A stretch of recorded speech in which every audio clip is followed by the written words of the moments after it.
నగర్ దేవీనగర్ వంతెన్ని సగంలో వదిలేసి కాసులు కక్కుర్తి పడితే దాన్ని కూడా నేను వచ్చినాక మన మంత్రి నారాయణ గారిని తీసుకొచ్చి దాన్ని చూపించి 6 కోట్ల రూపాయలు నిధులు మంజూరు చేయించి దాన్ని కూడా పూర్తి చేశాం.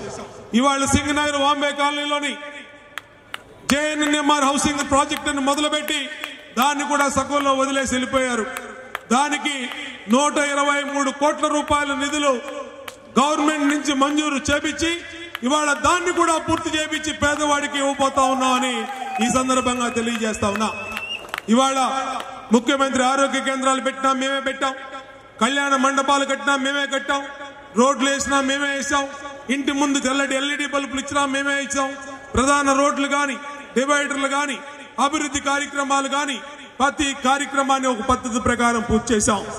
150 కోట్ల రూపాయలతో స్ట్రాంగ్ వాటర్ డ్రైనేజీని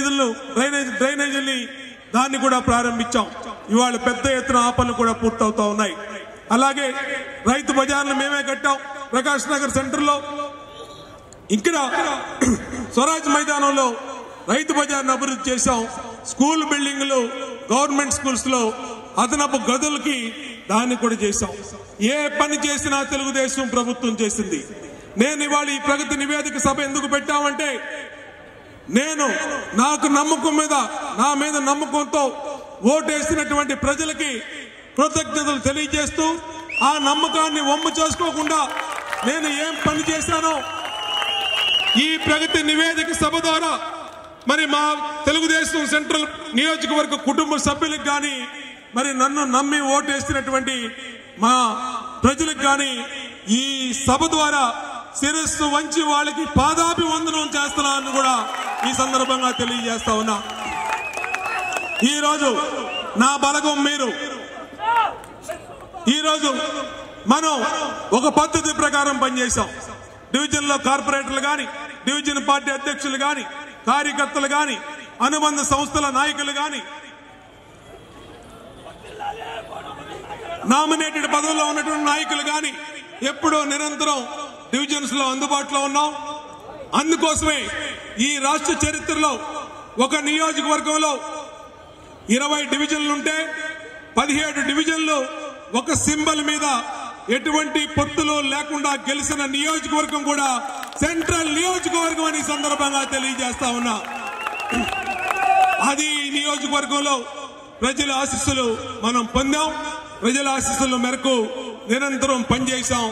అలాగే 4 సంవత్సరాల 9 నెలల్లో ప్రజల కోసం ఏం పనులు చేశామో ఒక బహిరంగ సభ పెట్టి ప్రజలకి నివేదిక ఇచ్చినటువంటి ప్రభుత్వం కూడా ఈ రాష్ట్ర చరిత్రలో మొట్టమొదటి తెలుగుదేశం ప్రభుత్వాన్ని ఈ సందర్భంగా తెలియజేస్తా ఉన్నా.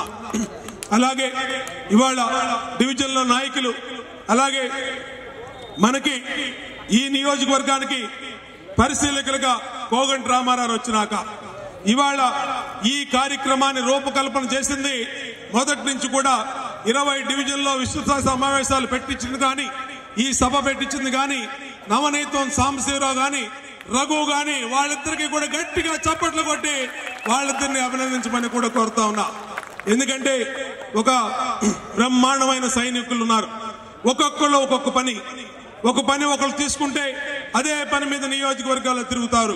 ఇవాళ ఈ సభ ఇక్కడ ఏర్పాటు చేస్తున్నామంటే రాత్రి నుంచి కూడా సెంట్రల్ నియోజకవర్గంలోని మరి అనేక మంది నాయకులు ఇక్కడే ఉండి ఈ సభని మరి జయప్రదం చేయడానికి ప్రయత్నించారంటే, జయప్రదం చేయడానికి అహర్నిశలు కష్టపడ్డారంటే అది నియోజకవర్గంలోని తెలుగుదేశం పార్టీ కార్యకర్త గాని, నాయకుడు గాని వాళ్ళ దృక్పథం అని సందర్భంగా తెలియజేస్తా ఉన్నా.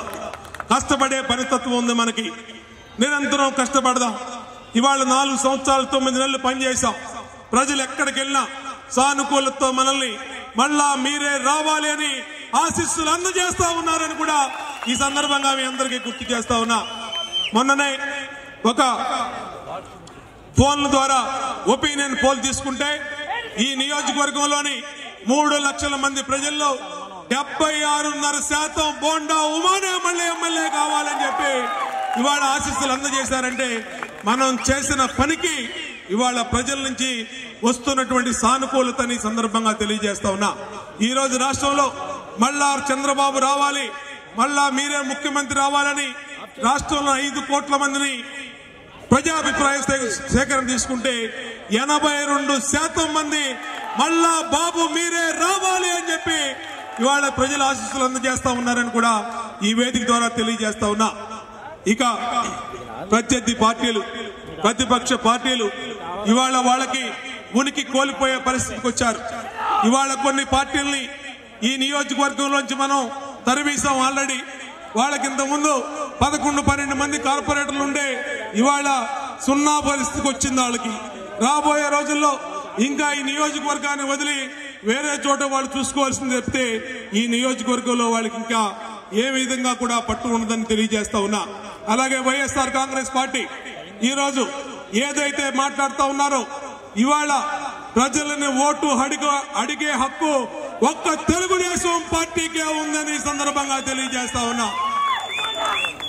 నియోజకవర్గాల్లో పనిచేస్తుంది మనం, నియోజకవర్గాన్ని అభివృద్ధి చేస్తుంది మనం. ఇవాళ ఇన్ని పనులు చేసిన తర్వాత ఇంకొక రాజకీయ పార్టీతో ప్రజలకి అవసరమే లేదు అనే విషయాన్ని కూడా ఈ సభ ద్వారా చెప్పదలుచుకున్నాం. ఇవాళ ఈ నియోజకవర్గంలో చేసినటువంటి అభివృద్ధి మీద ఏ కార్యక్రమం మీద అన్నా సరే చర్చించడానికి అన్ని విధాలుగా కూడా సిద్ధంగా ఉన్నాం.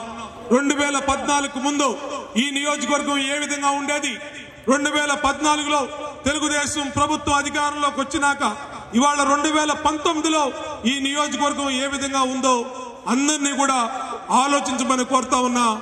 ఆలోచించండి, ఆశీర్వదించండి. రాబోయే రోజుల్లో మంచి చేసిన వాళ్ళకి మీ ఆశీస్సులు అందజేస్తే మళ్ళా అనేక మంచి కార్యక్రమాలు ఇంకా జరుగుతాయి. నిరంతరం కూడా కష్టపడే తెలుగుదేశం ప్రభుత్వానికి మళ్ళా మీ ఆశీస్సులు అందజేయమని కోరుకుంటూ మళ్ళీ మీ అందరినీ కూడా త్వరలోనే ఇవాళ ఇక్కడి సభ ఏర్పాటు చేశాం. రాబోయే రోజుల్లో సింగనగర్ లో కూడా మరొకసారి పెద్ద భారీ ఎత్తున సభని పెట్టుకొని విజయ శంఖారావాన్ని ఆ రోజు సభలో ద్వారా తెలియజేస్తామని కూడా తెలియజేసుకుంటూ చాలా మంది కార్యకర్తలు మధ్యాహ్నం నుంచి ఇక్కడే ఉన్నారు. సింగనగర్ నుంచి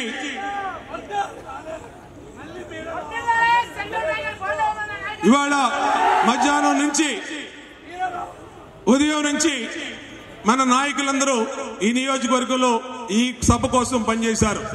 ఉదయం నుంచి నిన్నటి నుంచి కూడా చాలా మంది నాయకులు ఇక్కడే ఉన్నారు. ఇవాళ మధ్యాహ్నం నుంచి అన్ని డివిజన్ల నుంచి కూడా ఇక్కడే ఇవాళ ఈ వేదిక ద్వారా మరి ఈ సభ ద్వారా మనం ఏం మాట్లాడతాం, ఏం చెప్తామని అనేక మంది ఉత్సాహంతో వచ్చారు. చాలా కాలాతీతం అయింది కాబట్టి మరి ఇప్పటికైనా మనం చెప్పినటువంటి కార్యక్రమాల్ని ఈ 60 రోజులు 90 రోజులు మనం అందరం కూడా ప్రజల్లోకి తీసుకెళ్లి రాబోయే రోజుల్లో ఏ రోజు ఎన్నికలు జరిగినా 27,500 మెజార్టీతో గతంలో గెలిచాం.